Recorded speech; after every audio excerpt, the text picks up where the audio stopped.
What was that? Damn you, son of a bitch! Was it burning? Yes. Plane crashes and the angry ghost of a dead airman await the most haunted crew. Oh my God!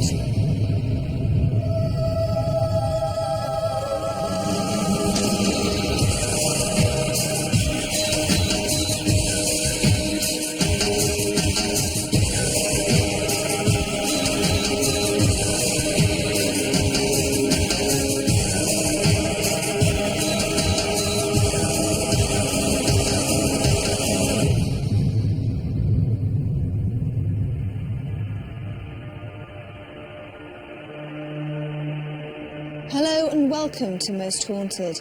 This week we brought you to RAF East Kirkby, the site of numerous World War II plane crashes, phantom pilots, ghostly footsteps and a control tower that seems to come alive with paranormal activity. We've certainly got our work cut out for us. The construction of the airfield began in 1942. 57 and 630 squadrons were based here, and they were equipped with the mighty Lancaster bombers. By 1943, the number of servicemen and women who were stationed at East Kirkby quickly topped 2,000. East Kirkby's aircraft suffered losses in Berlin and Nuremberg and Wessling raids. Towards the end of the war in April 1945, a Lancaster bomber caught fire whilst it was being loaded with bombs, resulting in a huge explosion which set off further bombs. 4 people were killed, 6 Lancasters were destroyed and a further 14 were damaged. The RAF finally disposed of the site in 1970 and now it's a museum.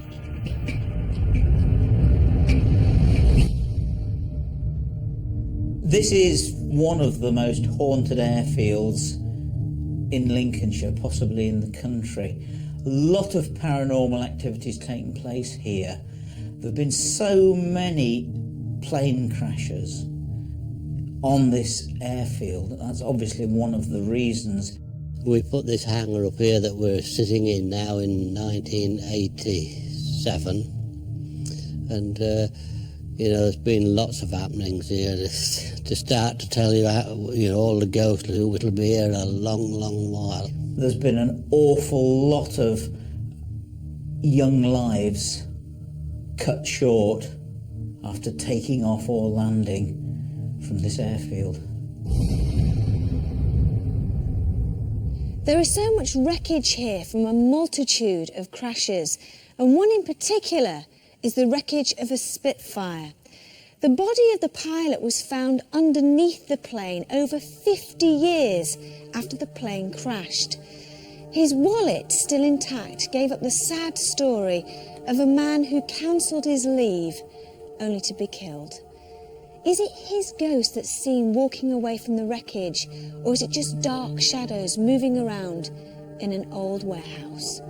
Now, you can't get closer to a death scene, if you like, than actually bringing the wreckage here and housing it, because it was that wreckage that took those lives away.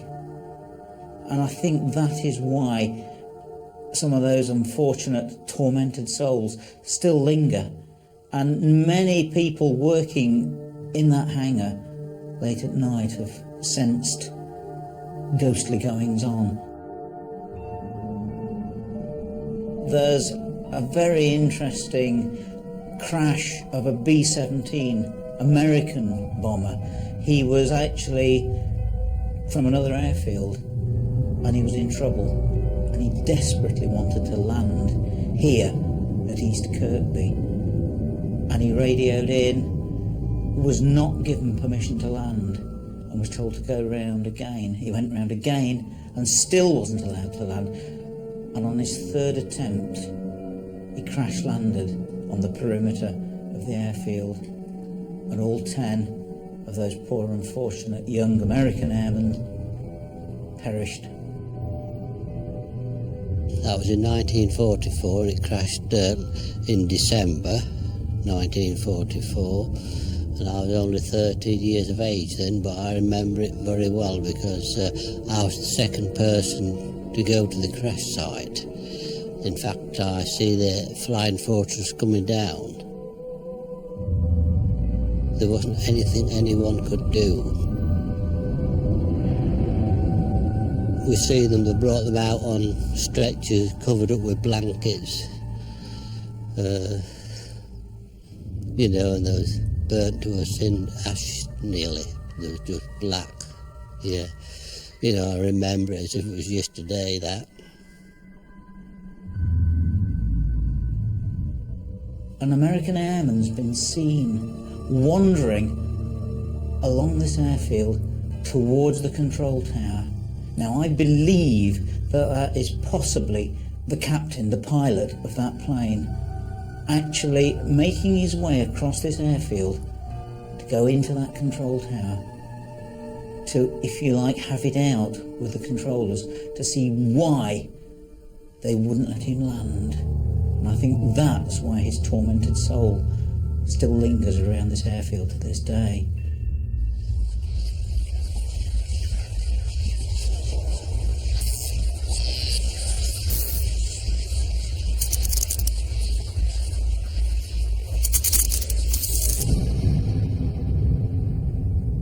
In the early 40s, when war raged across Europe, this part of the control tower would have been in operation 24 hours a day by service personnel who were trying to safely land stricken aircraft. A strange feeling of being watched has been experienced in this room by staff, and also a dull murmuring of voices has been heard when there's no one here. The control tower, of course, that was the hub. That was where so much, if you like, energy was used, emotion, if you like, all those planes taking off and landing, being controlled by all those people in the control tower. And there's all sorts of strange things going on. Lights have been seen. Obviously, for a long period of time, there was no electricity in that building, and people caravanning used to report seeing green lights shining all through the night, and then they'd go along in the morning to have a look, and of course no electricity, no light switches, but there was a light on. I've seen these lights 3 times, and what sticks out the most is you don't, when you see them, you do feel quite calm. You certainly don't feel threatened by the light. The other thing I notice with these green lights, when you do see them, you never see them come and you never see them go. People, since this place has been open to the public and is now set up as an old-fashioned control tower, walking around, hear the telephones going. They've got old-fashioned telephones in there, but none of them are connected. When you go in there at night on your own, it's very, very quiet. And quiet is quiet.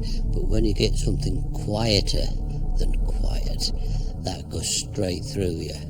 And any man, I don't care, you know, we've been no end of people, lots of people going, even policemen who say, oh, I'll do it. But they always run back at the last minute, if you like. So I do defy anyone to do that. Now, Phil, there are plenty of supposed haunted airfields in Great Britain, but what makes Kirkby so special? Well, this has actually got the reputation of being the most haunted airfield in Great Britain, based on the documented sightings.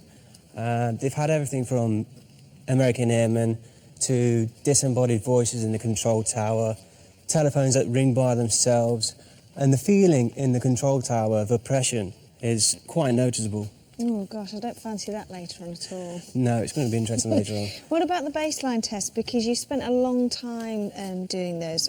Did you come up with anything? I mean, it must be very difficult because it's got such a huge amount of space. It is difficult in the hangar. We've used the EMF meter around some of the parts to see if there's any residual energies. Nothing was detected. In the control tower, it's a different story altogether. We can do all the baseline tests in the control tower. The EMF meter, again, didn't pick anything up. But hopefully later on, things might kick off.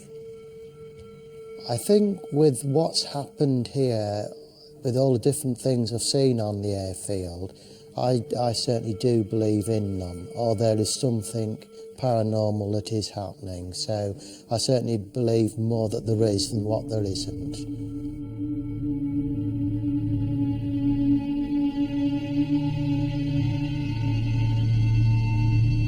As the temperature dropped to freezing and the night descended, the airfield didn't look so friendly anymore. With the arrival of our medium Derek Akora, we made our way into the hangar.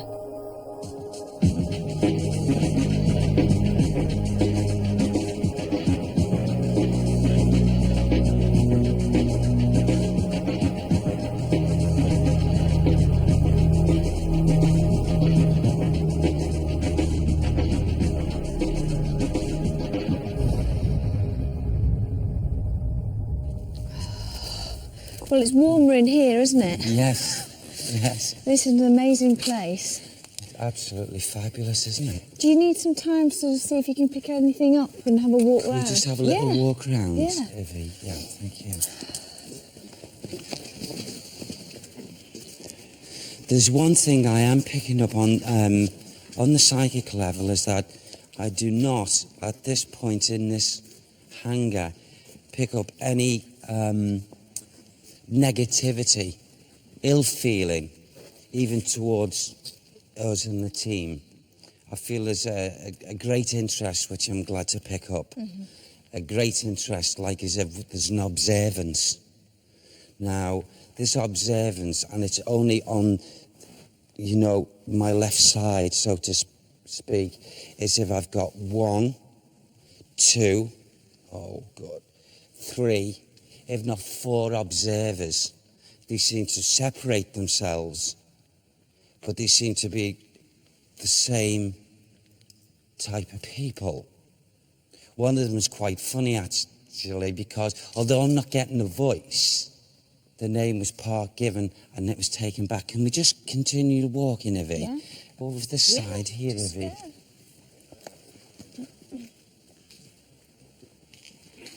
Great sorrow is an attachment to these conditions and the heat, all, you know, coming back and surrounding us here in the residual energy. And I feel the last moments of the sheer terror of knowing this person is not coming back. Henderson, is that the name? Henderson. I'm not sure whether he was in control, but I feel all the remnants of energy of that name here. Henderson. And there's a sergeant also, but that's not Henderson. And I feel as if I've got 2 visitations, 2 men who come here. They're not grounded. They come in visitation. Right. And I feel they're drawn back in some way with the residual energy of history or the links with this.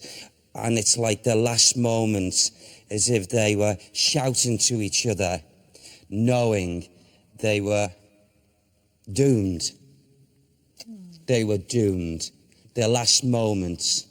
So you've got Henderson. Who's this other chap then? It's the only way I can put this. It's like the comradeship of their togetherness. Like best brings best, yes.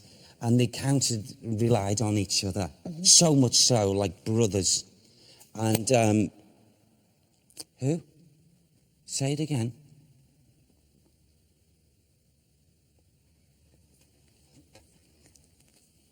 It sounded like bank, or Banks. It's what, Sergeant Banks? Is that Sergeant Banks? Sergeant Banks, I feel that is. Right. Okay. So Sergeant Banks and Henderson. Yeah. There's another one. Who's the other one? Oh. Okay, can we just go a little bit further? Yeah, because I feel as if this one is active here. He is active.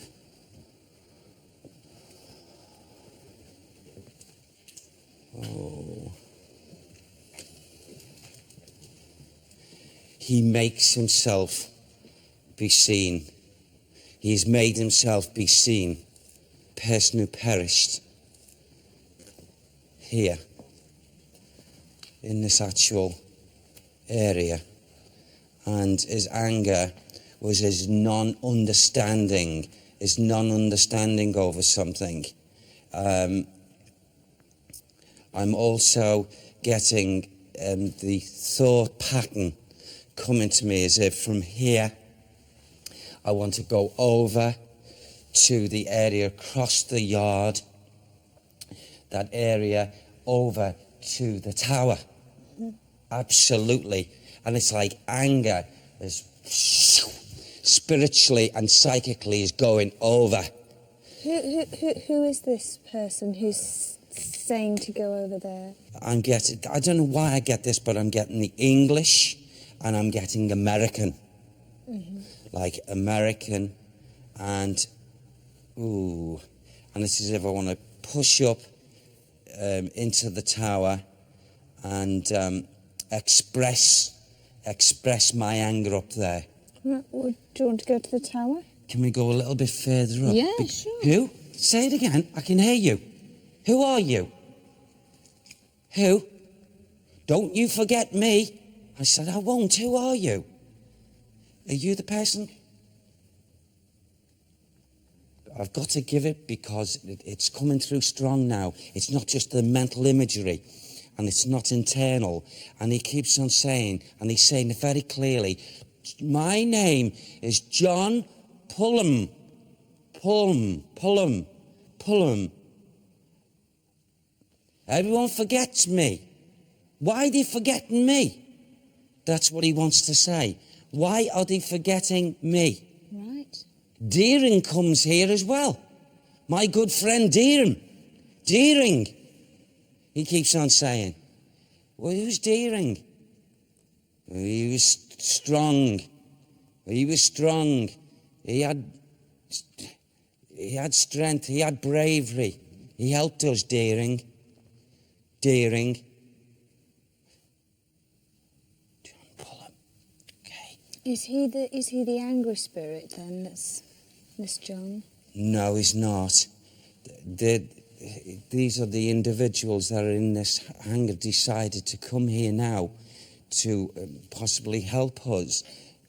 So it's not the man who died here? No, it's not. Right. We may find that later. Right. Maybe he'll step forward. He's got to step forward. Mm-hmm. But I feel the anger is keeping him grounded to this. In fact, I would say that these individuals that are now deciding to communicate are not grounded, that they're visiting from the world of spirit. But this one here that is attached here is angry because of the possibilities, what should have been, that was not done. And he's angry. It's like as if he goes to the tower, you know, and you know, he just wants, he wants an explanation. Mm. He wants an explanation, and he's not going to leave here until he gets the answers, but he can't because he's frustrated.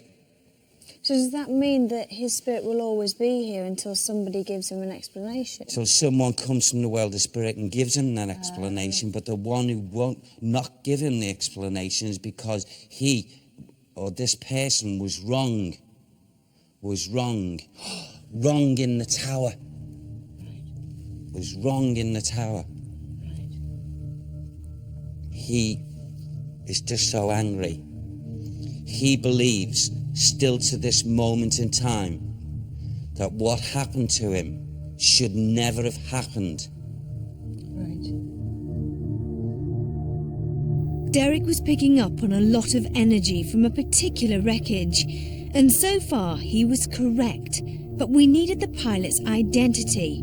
Would he be able to give us the pilot's name, and most importantly, tell us if it's his ghost that's haunting the airfield? Okay.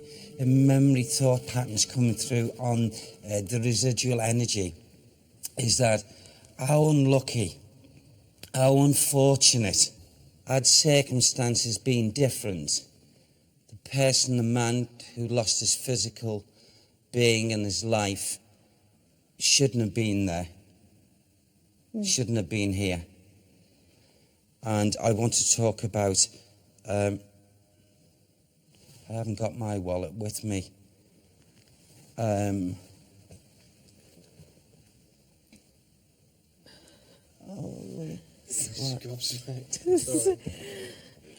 He was supposed to be doing something else, and he couldn't go there, or he couldn't be where he wanted to be, and he volunteered.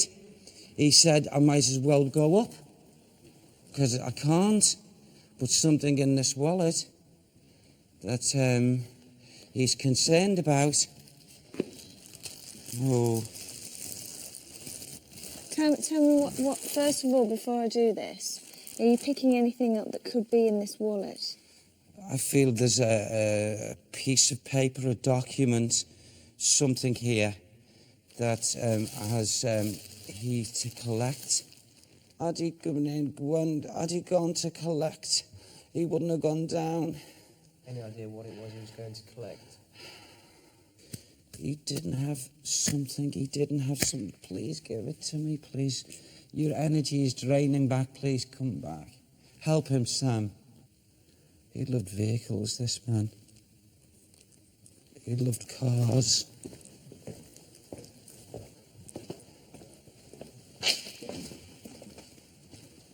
Oh, his energy's coming close in.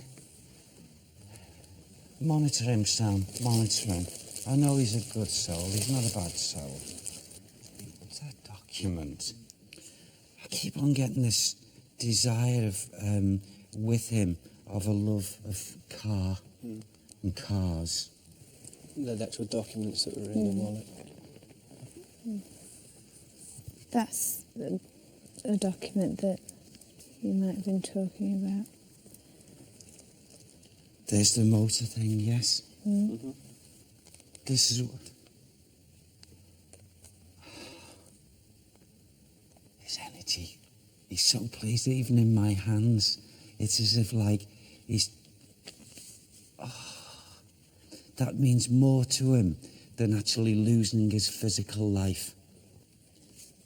Can I just go back on a couple of things? You know how you came up with the quote, how unlucky or unfortunate? Yes. And he shouldn't have been here.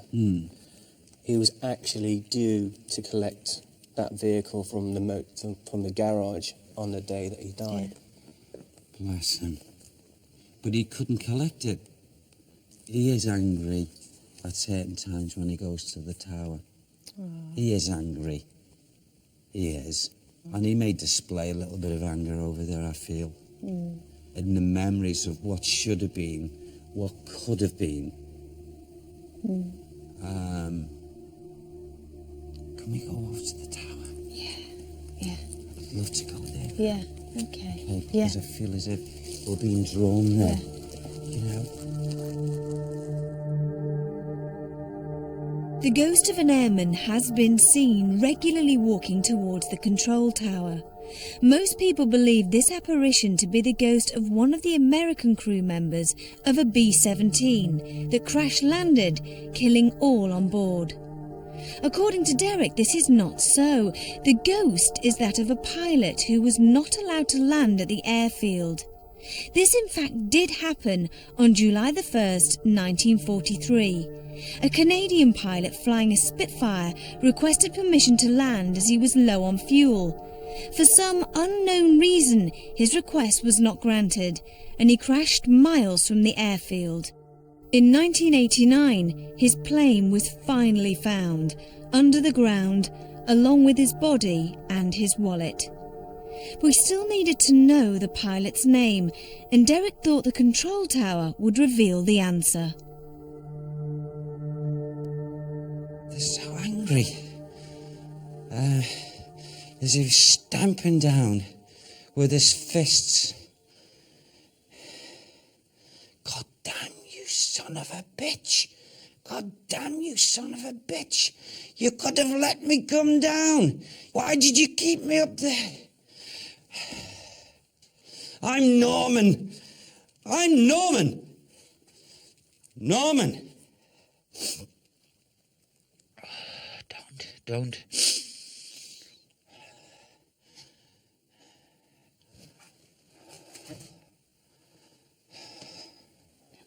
Yeah, I'm okay. I'm in control. Look, I personally feel as if this poor soul, Norman, is in his own torment.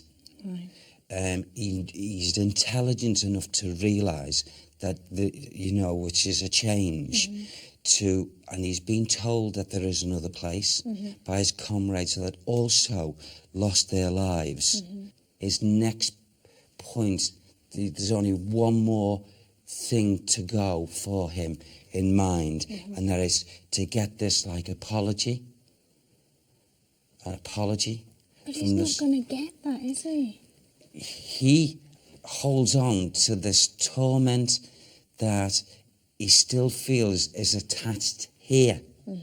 But I've also got to point out he's certainly not a spirit person that deserves to still be in this atmosphere. He should have gone on.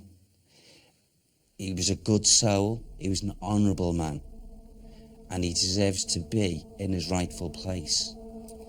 He shouldn't be grounded here. So if Derek was correct, Norman Watt, the young Canadian pilot, was still here, haunting the airfield to wait for an answer as to why he couldn't land. Now that Derek had named the mystery pilot, he felt drawn back to the hangar as he thought we might experience some activity. Just in case we did catch something paranormal on camera, Richard Felix was keeping an eye on us in the monitor room, and Jonathan, the owner's grandson, joined us in our investigation. A little bit earlier, in fact, I was drawn to the back of this plane, this aeroplane, and I'm being drawn again. Right. It was not a spirit person showing themselves, but I heard a voice saying, "Go to the front of the plane." Right. And he pointed up to the engines. And he said, we're pleased, we've been watching, we've been looking in. However, he said, we're pleased with the work that's been done. They're all functional. And I said, what are all functional? And he said, the engines, but one is not totally functional and it's not working. We're waiting, all of us, in anticipation for it to be completed, so the 4 engines will be workable again. But it's just come back now, and he's pleased, this man, as the voice. And I said, who are you? And he said, Hutchins. It sounds like Robert Hutchins. Robert Hutchins. And there's another one. There's 2 of them. They've come together. Robert Hutchins and my good friend Robert Hay. Robert Hay. Right. Robert Hutchins and Robert Hay, they come and visit here. They're interested and drawn back to this particular plane. Right. And because they're interested in watching the completion of these engines being sorted out. Can we check that with Richard? It sounded like Robert Hutchins and Robert Hay. Yeah, can you check the names Robert Hay and Robert Hutchins in connection with the Lancaster bomber?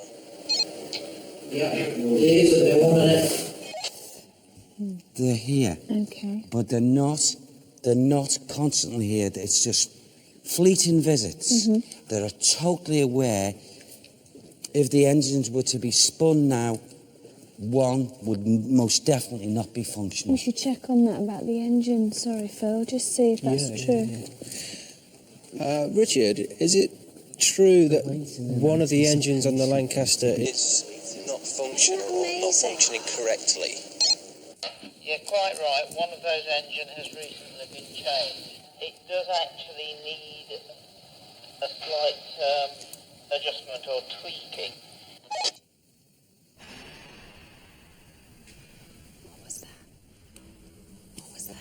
Did you hear that again? Let's open the file. Come on. Oh my God, did you hear that? Yes. Stay still, stay still, stay still, stay still, stay still. Shh, stand still. Down there now. Down there now. Did you hear that? It's got a bump.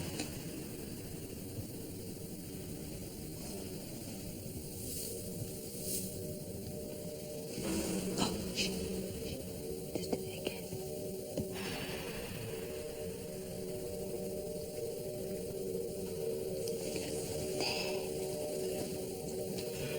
There's something over there. Should we go round? Yeah. Should we go round?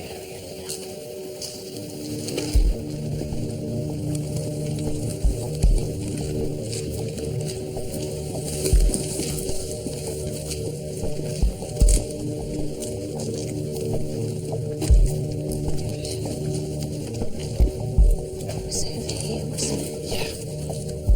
This area. Shh, shh, shh, shh.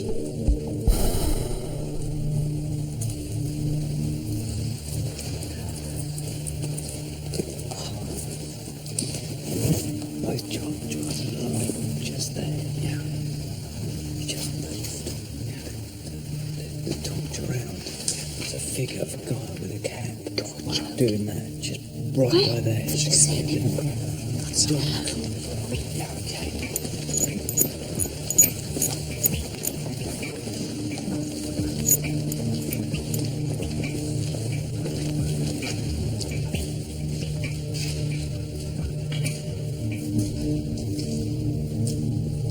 We were both basically where you are. Yeah.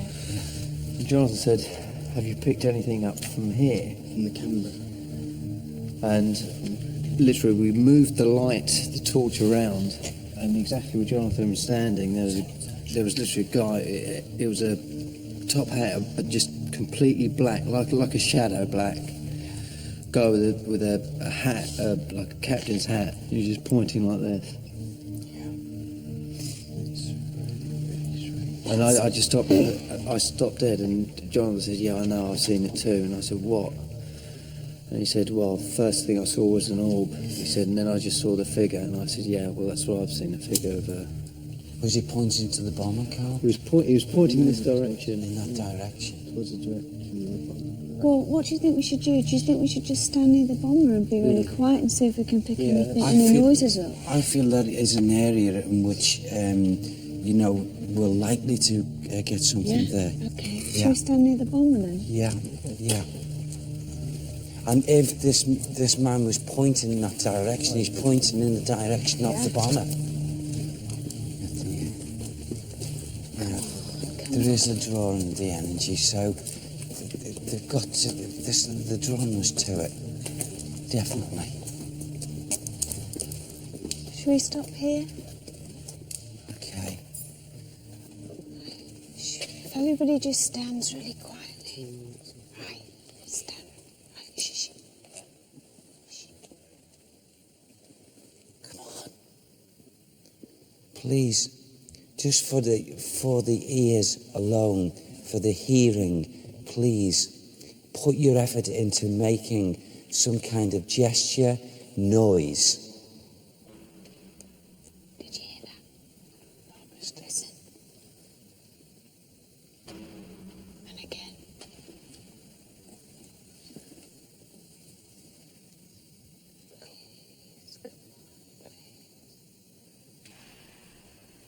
That back of there. Did you hear that? That is not wind or anything like that, Effie. I keep seeing shadows. Oh, did you hear that? Just over there to the left. I've got an idea. There's three of you, and there are three cameras. Okay. Why don't each one of you take a cameraman and go into a separate corner? Yeah. If anything happens, you can call the others to you. How's that? Okay. Great. Yeah? Yeah. Derek, Okay. which corner would you like to go in? That corner. Yeah. Yeah. Yvette, which one would you like to go into? That one. This one there? Phil? I'll go with Derek. Did you hear that? Yeah. This is right. I'll go down there. I've just heard something. Yeah. Come on, down there. We decided to split into small groups. Derek, Jonathan and John Dibley, one of our cameramen, were in one group. Craig, Carl and myself had decided to go to the area where Carl had seen the shadow of an officer. And Phil and Rick sat quietly near the bomber. Right, so are we just going to be quiet? Yeah, we're just going to be quiet for a second. Yeah. From your point of view, I mean, could you not, like, look at it sort of like the noises, like creaks or anything? Because there's a...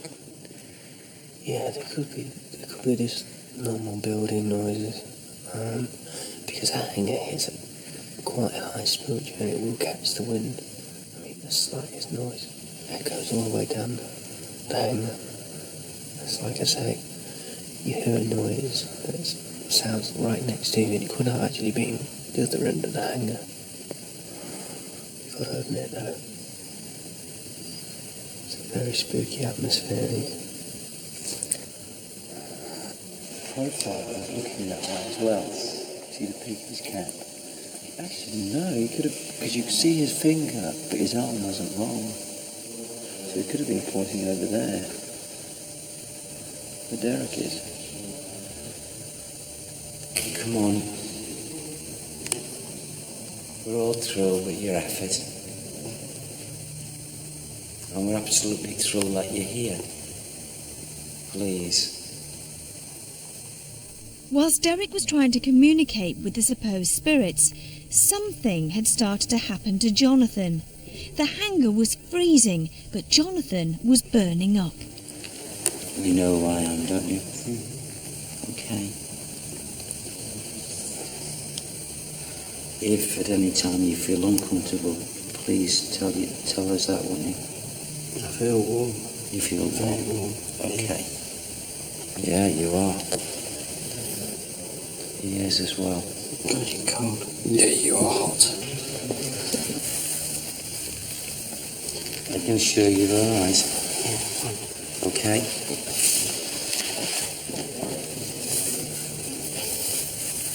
Everything's safe and everything's okay.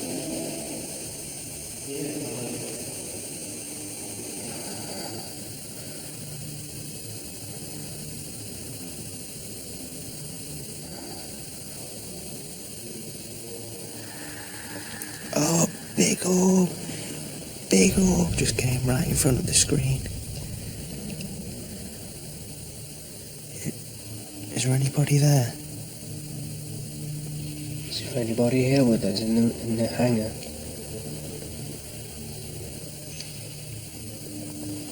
I thought that was interesting. Where, Did you hear that? Did you hear that? Yes. Right. Flash that light. No, is there anybody there? Norman? You here? Anybody here with us now?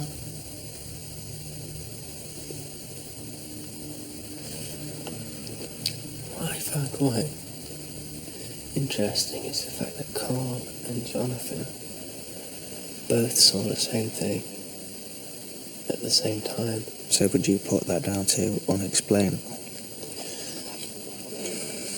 The only other thing I can think of it being is a shadow cast by somebody else. But there was nobody there. There was only because we just walked into the other corner of the hangar. So, but it's good that they both independently witnessed it at the same time. Do you want to sit in the chair? Why am I sitting in the chair? That's it, keep going.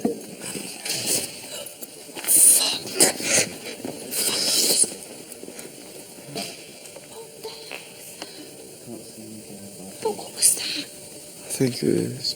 Something fell from above. Something fell. Nothing can fall from above. Yeah, but it did.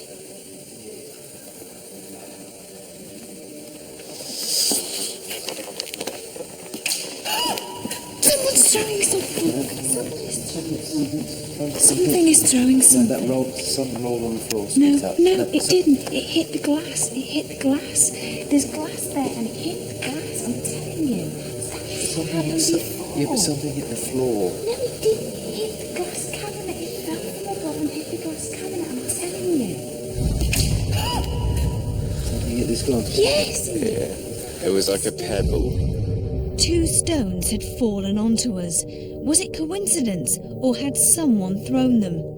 We were confused as to why this had happened, but we were about to be more mystified when we heard about Jonathan.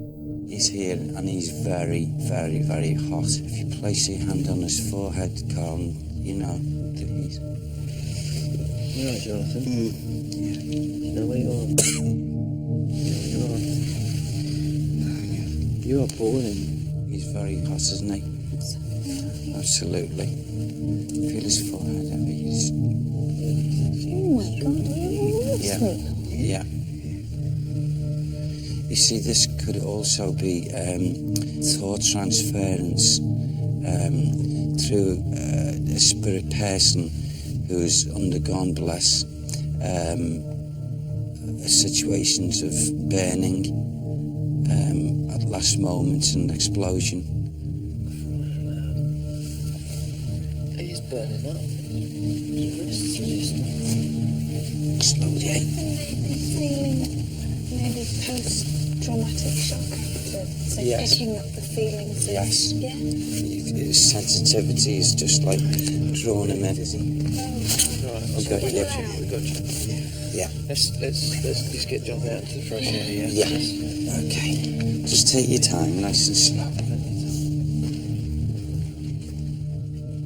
We all escorted Jonathan outside into the fresh air, where shortly after he was back to his normal self. Meanwhile, the rest of us carried on our investigation, but it wasn't long before another member of our crew began to feel very uncomfortable. I hate to say this, but my left arm is burning. Is it? Is it?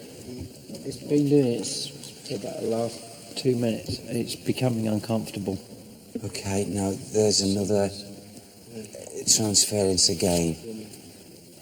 And again, this could be the reflection of certain things that had happened to these poor men in the scenario, being stuck, being burnt, and blessed them not being able to do a thing about it and having to go through that experience. It's like on fire. It's really uncomfortable. Yeah. Okay. You made your point on this. Right.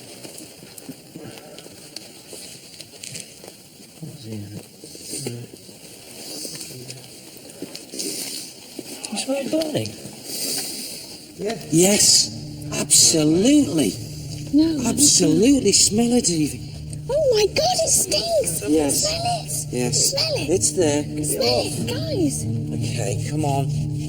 Okay. Absolutely. Yeah. Yes. Smell it. Look. Yeah. Okay, take it off now. Come on, it's most uncomfortable. Let's talk to that. Yeah. Yeah. What is it? Okay. Oh, yeah. Smell it. Is Come it on. anybody else? Smell Yes. it, Craig. Smell It's it. the beginning of the hairs and also the beginning of the flesh.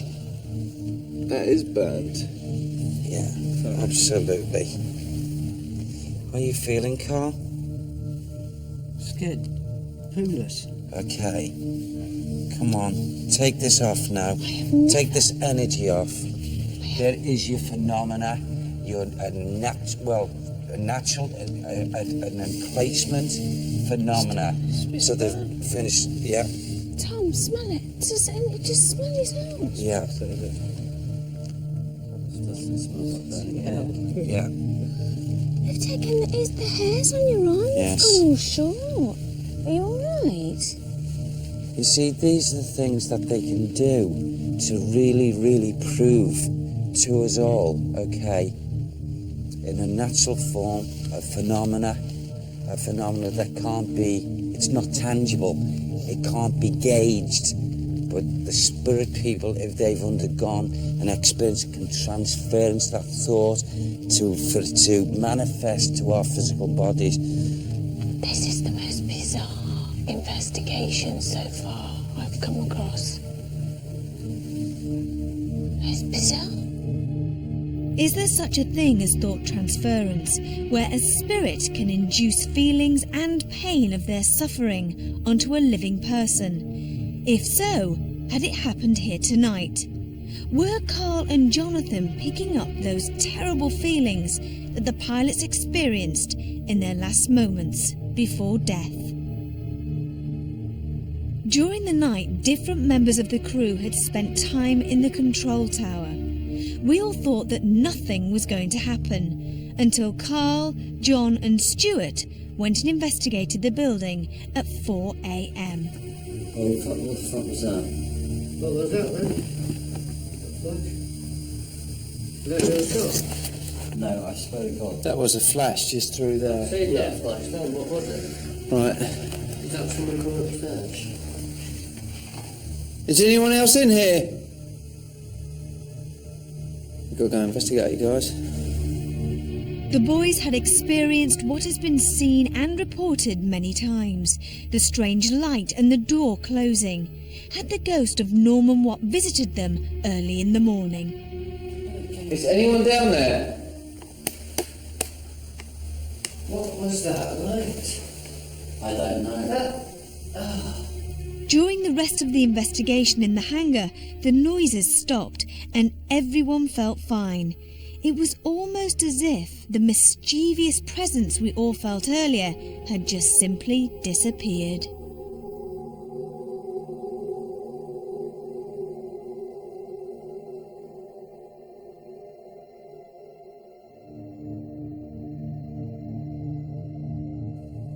There were so many items and artifacts here for Derek to actually pick up on. Bits of metal that had actually taken lives away.